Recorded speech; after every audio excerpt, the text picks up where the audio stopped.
Sexta-feira, né, irmão? Frio, não sei como é que é na sua vida aí. Vou passar para desejar a você e a toda a família uma sexta-feira abençoada. Porém, tinha dois mamão ali, já tirei um. 10 dias depois do bichinho vermelhinho ali, amarelinho, os passarinhos não vêm aqui não. Não sei porquê. Ou seja, se você tiver um passarinho aí na sua casa, aqui vem, ó. Tem uns passarinhos aí que vem aqui para Jabuticaba. Prosperidade pura. Eu percebo o quanto eu sou milionário, tá? Milionário não é ter dinheiro não, irmão. Milionário é por ter você sonhar e realizar. Sexta-feira, que Deus abençoe mesmo a família especial nesse momento. Cássio de Jabuticaba.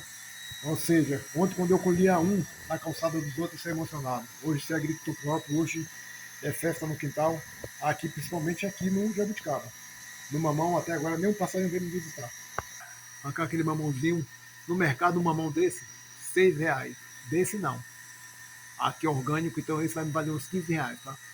Que Deus abençoe, para que não falte saúde pelo pau, honra seu pai e sua mãe, que sua vida será longa na terra. Aí, ó.